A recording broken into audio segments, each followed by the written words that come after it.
brought me to that point last night, and I thought about some of the patient narratives, kind of like what we heard in the video that inspired me to bring me to this point.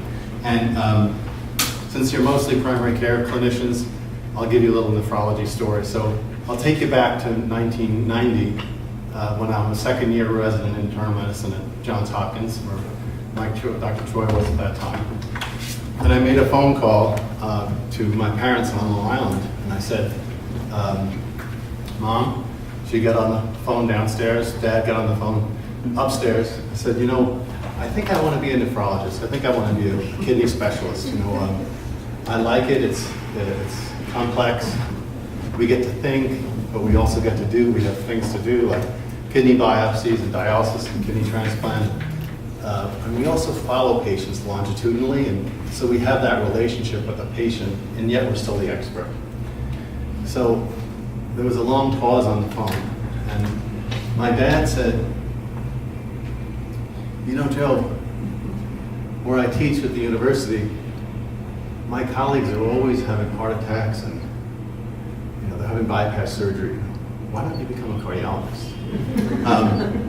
And then I thought about it, and I was thinking cardiology, nephrology, and I thought about what I was going to say. I was going to hold my ground. And then, of course, my mother got on the phone and she said, Al, the kidneys are good too. So a little family dynamics there for me. But rest in peace, my dad. Actually, what he said then, I didn't really realize it at the time, because I thought when we saw our patients with kidney disease back then, we thought, wouldn't it be a shame that they would go on to dialysis? Wouldn't it be a shame if they, you know, if they got kidney failure? And we still think that a lot today. But what we don't recognize as much is that my father was actually prescient in what he said, because the kidney disease patient is at risk for cardiovascular disease. And cardiovascular events, unfortunately, cardiovascular mortality is probably the most common outcome for many patients with kidney disease. So I think I've, in a sense, fulfilled the vision of both my parents by doing both nephrology. And if we do it well, I think, we're not only reducing progression, we're going to reduce cardiovascular risk. And that's something we really need to think about. And that's kind of the theme of what I'm going to say, is that kidney disease is a cardiovascular risk. And if we approach it that way, I think we can help reduce cardiovascular events and improve outcomes for our patients. So what I'm going to talk about today is sort of the background, the framework. A lot of this you already know, many of you, it's going to be reviewed. But I think it might be a nice foundation for us to begin. So CKD, an overview of the problem, the need for change, and the solution.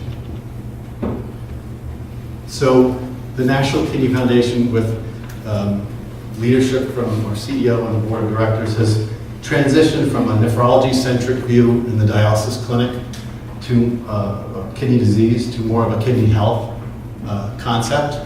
And we have the purpose of this meeting is building a roadmap to reduce preventable kidney disease. And the CDC defined prevention in kidney disease a few years ago with a paper in the American Journal of Kidney Diseases. It talked about 3 levels. So primary prevention in kidney disease is Regina Benjamin's dream, that we actually prevent the incidence of kidney disease, the onset of kidney disease, so patients will never even get kidney disease. The second level is that people who already have kidney disease will be prevented from having cardiovascular events, will be prevented from progressing or losing kidney function over time. And then the third type of prevention brings us back to the patient in the chair there, that we still want to prevent adverse events in our dialysis patients and our kidney transplant recipients by providing dialysis better fluid management, influenza injection, vaccination to prevent infection. So 3 levels of prevention in chronic kidney disease. This is what I'm going to go over in the next few minutes. The definition, classification, adverse outcomes, risk factors, gaps in care, low awareness of people with kidney disease, low clinician diagnosis. So what's it all about, right? So we often get, a lot of the conversations we have, you know, we hear, you know, so what can you do about it? What can you do about kidney disease? So I'll address that. And then some of the costs briefly. Okay, so before 2002, nephrologists couldn't even agree on what to call kidney disease. We called it pre-uremia, pre-dialysis, chronic renal insufficiency. It was more chronic renal confusion, I think, is what we had. And we didn't even have a definition that was uniform for those different terms. And so in 2002, the Kidney Disease Outcomes Quality Initiative, KDOQI, defined kidney disease based on the level of GFR less than 60, which is stage 3, 4, or 5, or the markers of kidney damage, which is principally urine albumin to creatinine ratio, greater than 30. There are other markers of kidney damage like kidney biopsy abnormalities and polycystic kidney disease on imaging, but principally it's going to be the albumin to creatinine ratio. So this use of the term chronic kidney disease has withstood the test of time. It's been adopted worldwide, and now we can speak a uniform language and with a uniform stratification system. We all know the outcomes of kidney disease. We knew about kidney failure. We've talked about that a lot here. But acute kidney injury, chronic kidney disease is the most important risk for acute kidney injury. In recent years, we've seen that patient safety events are much more common in people with impaired kidney function. Cardiovascular disease is, as I already described, and hospitalizations and mortality. So does that level of kidney function, the estimated GFR less than 60 and the urine albumin to creatinine ratio more than 30, does that predict outcomes? So this is from the CKD Prognosis Consortium that took over 1 million patients from community-based cohorts, from risk cohorts with diabetes or hypertension, and people with established chronic kidney disease. And they showed here on the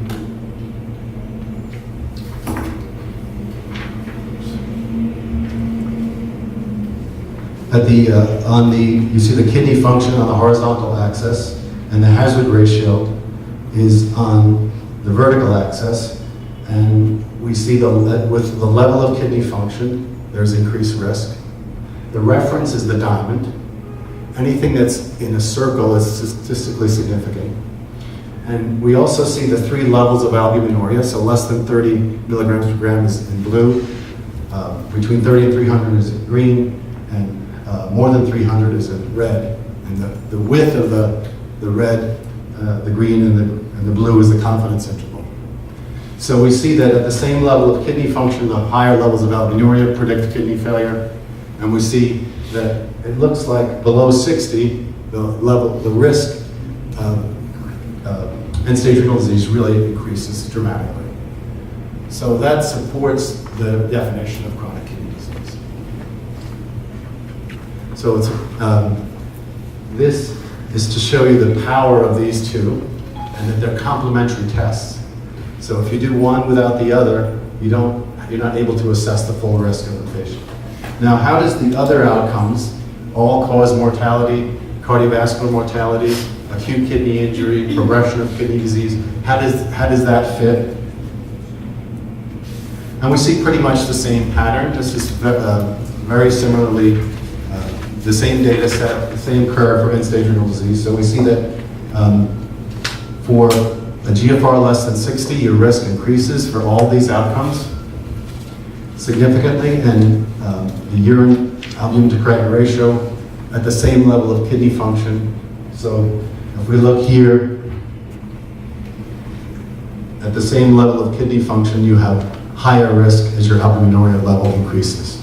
And something not even nephrologists really thought about is if you have normal kidney function, but you have elevated levels of albuminuria, you're at increased risk for acute kidney injury. So probably even nephrologists didn't think about that very much.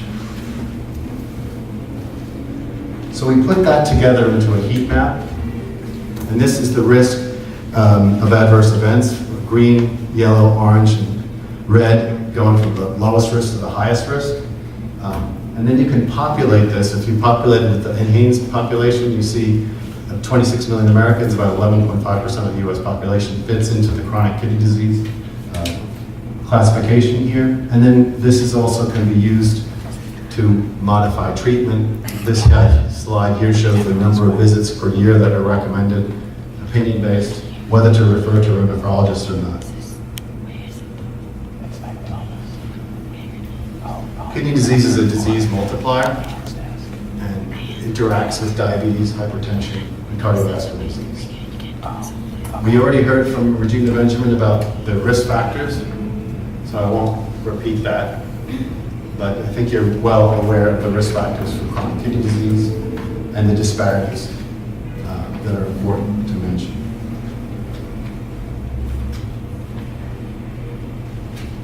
So one of the reasons why we're here is that there are 9,000 United States nephrologists roughly who can barely take care of the people with advanced kidney disease. So we really need primary care clinicians to manage the majority of patients with CKD. Identify it, stratify it, manage it, and then refer to nephrology with appropriate care coordination to follow that.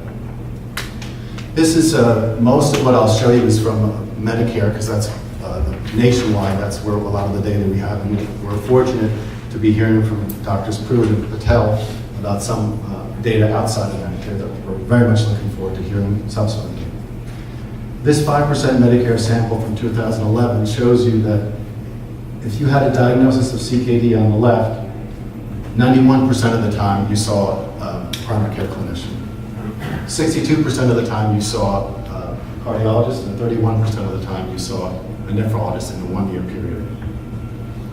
If you look at it, more advanced kidney disease, stage 3 or higher, still 92% of the time you saw a primary care clinician. So this just supports CKD as a primary care condition. And interestingly, both of these groups are more likely to see cardiologists than they are to see nephrologists. See that 62% versus 31% and 34% versus 55%. So CKD is underdiagnosed. This shows you a study we did of 10,000 people who were with type 2 diabetes at risk for chronic kidney disease who were being cared for by approximately 1,000 primary care clinicians. And those individuals should have at least annual albumin to creatinine ratio testing and estimated GFR testing. And we see here on the first bar, over 50% had no albumin to creatinine ratio test, and actually we looked at 15 months. Most of them had an estimated GFR, only 15% didn't. That's because, probably because the basic metabolic panel and comprehensive metabolic panel are used so ubiquitously in medicine, not necessarily a priori thinking about kidney disease just sort of a generalized test. 54% of patients had chronic kidney disease. Of that 54%, only about 12% were diagnosed and about 42% were not. So most people with CKD are not diagnosed in this primary care population. And what was exciting about this study is it's the first study to show that if you were in that 12% that was diagnosed, you had a likelihood of being aware of your condition about 82% of the time. And if you were in that 42% that was not diagnosed, your awareness of the condition was 2%. So it's intuitively obvious that clinician diagnosis predicts awareness, but it's important to show it so that we can, so that it suggests that if we promote diagnosis, we can promote awareness. So why is awareness important? Well, partly it's so low. This is from different NHANES cohorts over the last decade. And the NHANES question is, has a doctor or other healthcare professional ever told you you have weak or failing kidneys? And if you answer yes to that question, you're considered to be aware of kidney disease. And in this cohort, you see stage 1, 2, and 3 CKD is less than 10% awareness. And even for stage 4 CKD, patients should be seen by nephrologists. Usually, only 40 to 50% are aware, and we don't really see much of an increase in awareness over this decade. So we have a lot of work to do to enhance awareness of chronic kidney disease. I'm not going to tell you why awareness is important because I think patient engagement is obvious and you all wouldn't be here if you didn't believe that, but this slide reviews some of the, yes. I just had a question, maybe it's pretty obvious. We have primary care docs in the room, I'm an internist. I think almost all most physicians understand what chronic kidney disease is. They look at the creatinine clearance and the GFR. What do you think is the reason why the patient awareness is so low? Because it's pretty commonly known by docs. Are we not emphasizing it to patients, or patients not understanding it? What's the major root cause of that gap? I mean, I could just speculate. I think part of it is there's kind of a therapeutic nihilism about chronic kidney disease. It doesn't have a therapeutic identity the way type 2 diabetes has a therapeutic identity. It's about finger stick checks, it's about checking my glucose, it's about pills or insulin, diet, exercise, blood pressure control, I know my numbers. Kidney disease, okay, what's the therapy? There's no specific therapy. The numbers are not as straightforward, right? They're not in the lexicon the way cholesterol numbers are, or diabetes numbers are. So I think. So just a thought, if that, for maybe later in the discussion, maybe we've got a branding problem. Yes. Yeah. Excellent point. So this is the what can we do about it. So risk factor control, diabetes and hypertension. I'm not going to talk about metabolic acidosis, but recently there's data that if you have advanced kidney disease and metabolic acidosis, we correct that with bicarbonate or other alkali, you can reduce progression. I'm not going to discuss anemia and mineral and bone disease because those are complications of advanced kidney disease. But I think it's important to address dyslipidemia because there is a sharp trial, randomized control trial of statin-based therapy that have shown reduced vascular events, 70% reduction in vascular events with statin-based therapy. So statins are probably underutilized in chronic kidney disease. And unfortunately, everyone we talk to, if you use your ACC or AHA calculator that are commonly used to predict cardiovascular risk, it doesn't consider kidney disease in that calculation. So I think that reinforces underutilization of statin-based therapies for treatment of dyslipidemia for people with chronic kidney disease. Dr. Joe? Maybe I missed it. So you're saying that statins have an impact on kidney disease itself and prevent kidney disease? No, the SHARP trial actually showed that there was no change in the progression of the loss of kidney function or albuminuria. There was no change in mortality actually with statins, but there was a 17% reduction of vascular events, so decreased hospitalization. But not the Study of heart renal protection. And I have a slide in the end that I'm not going to show for the reason of time, that has the reference for you. Okay, so this is a concept slide from George Bacchus that shows you the systolic blood pressure horizontally going from 120 to 180, and the annualized loss of GFR on the vertical axis. And you see the X is untreated hypertension, where a patient would lose, the GFR would fall by 12 per year. So someone like that could go from a normal kidney function to kidney failure in a decade on that trajectory. With better control of blood pressure, and the KDOQI guidelines and JNC8 for CKD recommend essentially less than 140/90 for chronic kidney disease. There's a caveat about considering 130/80 if there is heavy albuminuria, but there's not as much evidence for that. And we'll see how the SHARP trial, how the SPRINT trial gets implemented. The targets, I think, for blood pressure may change in the future, but at least we know right now that less than 140/90 preserves kidney function. And this is the summary of the data. There are diabetic, and the squares are diabetic studies, the circles are non-diabetic studies, and the black studies are patients who have albuminuria, proteinuria, and the open circles and squares are individuals without proteinuria or albuminuria. So blood pressure control. And then we know, of course, the use of ACE inhibitors in people, especially with A3, more than 300 milligrams per gram. ACE inhibitors are angiotensin receptor blockers, reduce progression by 33% in randomized controlled trials, and reduce mortality by 23%. So that's a very important concept for primary care clinicians. If you don't test for albuminuria, you'll never know that, and the patient may not be treated appropriately with an ACE inhibitor or angiotensin receptor blocker. I just thought I'd put this up because I don't think we think about it enough.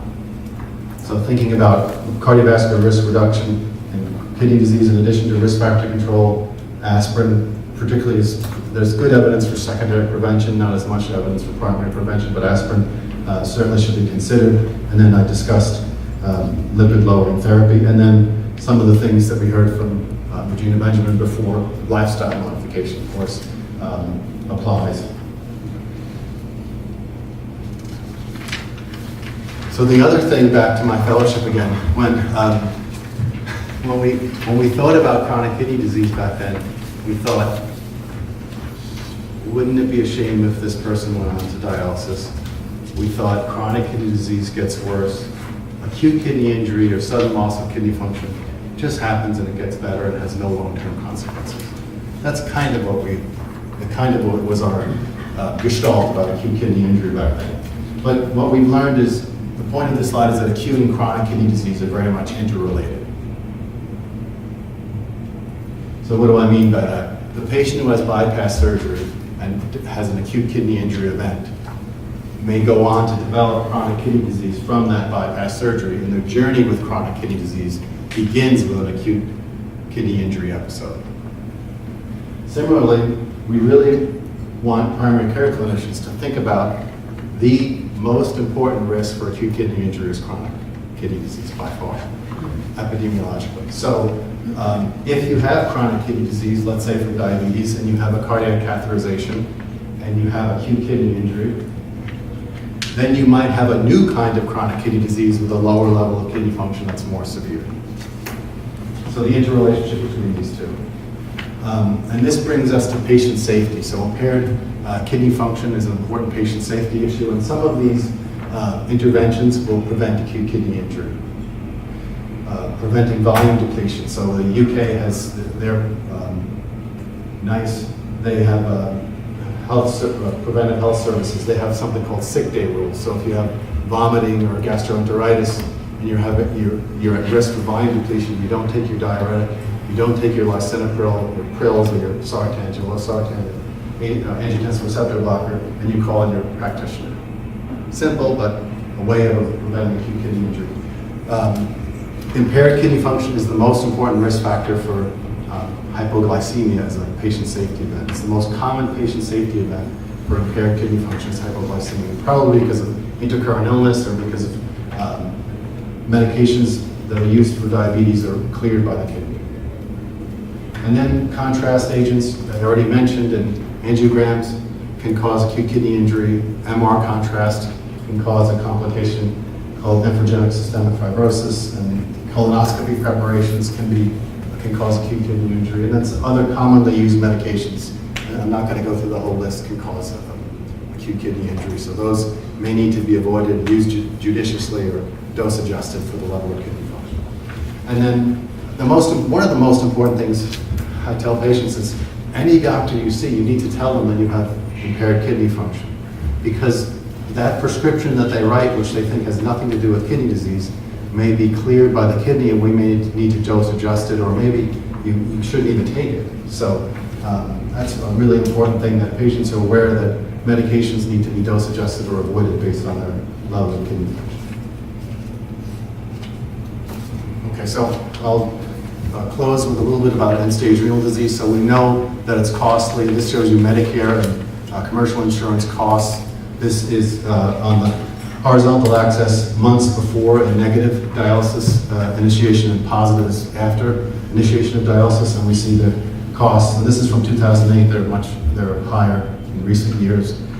The social workers, one of the social workers that I worked with taught me that if you want to think about quality of life, invert this.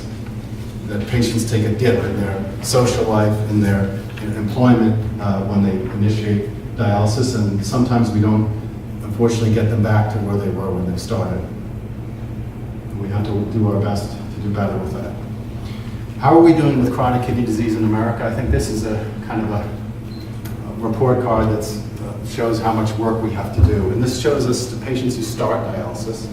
And of those who start dialysis, usually it's about 100,000 plus each year in the US. in brown is the number of individuals on the top who start with a dialysis catheter. So it's over 80%. It hasn't changed much from 2005 to 2013. So that number should be low, much lower. We know that people who start with a catheter have a higher risk of bloodstream infection, a higher mortality rate. And we can also speculate that if you start dialysis with a catheter, your preparation probably didn't give you much option for home dialysis.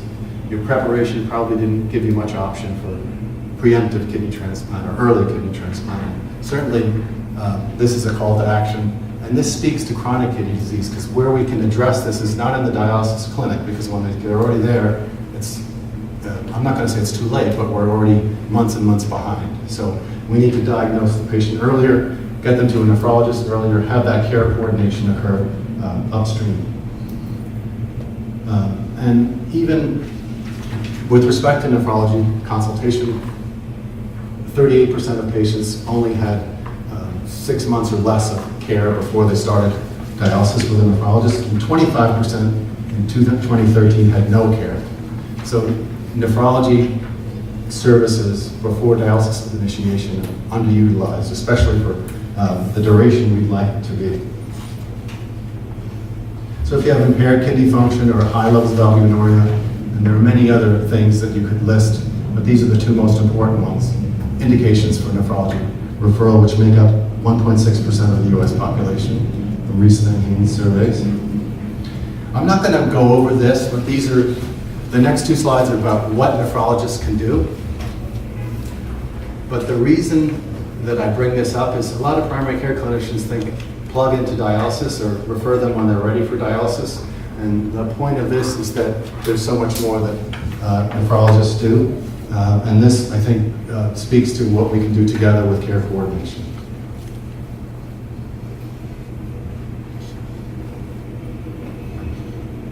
There are about 100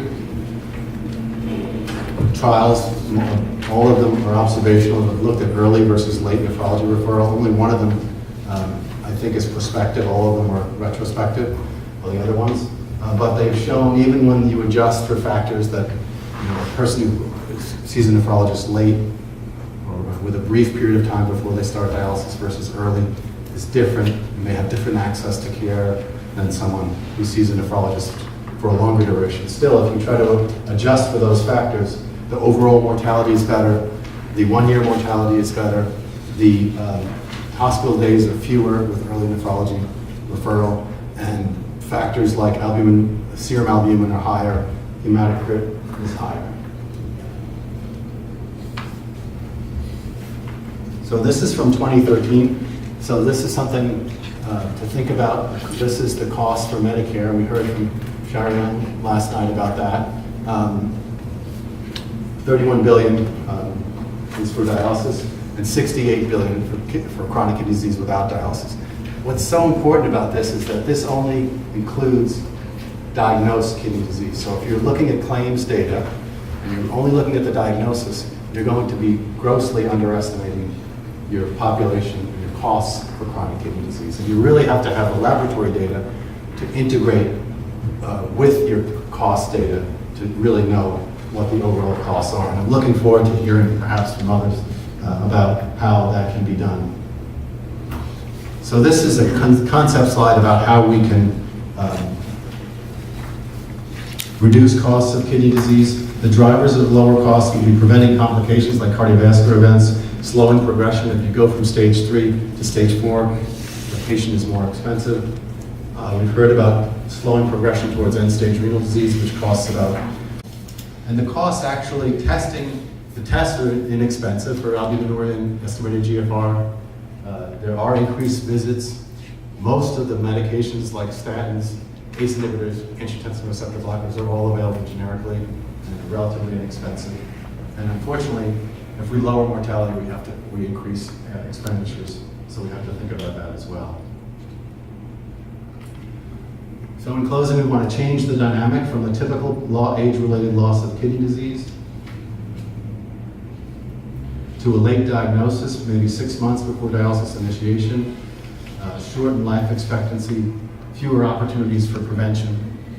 We want to shift the dynamic, bring the diagnosis earlier on, and prevent progression of kidney disease in this case, but even better, treating the patient's diabetes better, treating the hypertension optimally, and perhaps even preventing the onset of chronic kidney disease altogether. The timing of the decision played a huge role. It was highly statistically significant. But it's fantastic to be here, really. I want to thank you all for your participation. We had really great participation from all of you, from all kinds of different perspectives. I'm really impressed with this group and the diversity, the depth of knowledge, and really I think we've benefited from your perspectives. We'd like to take what we learned from the interviews, but also what we learned from the breakout sessions and your presentations here, and synthesize them and come back to you with what we think we discussed today, and get some feedback from you in terms of whether you think that's right, what the priorities would be. We'll try to combine some of these if we can to make them as implementable as possible. And we'd like to have a white paper come from this effort. So we're looking forward to engaging you in that process. In addition to that, we really want to engage you and your organization to work forward to this common goal. And so we're going to be in touch with you. This is kind of the royal we in one way or another in terms of how we can work with you individually, collectively, to move us forward together. So it's really been a pleasure to be here. I want to thank all of you, and I want to thank Regina Benjamin particularly for leading us so capably.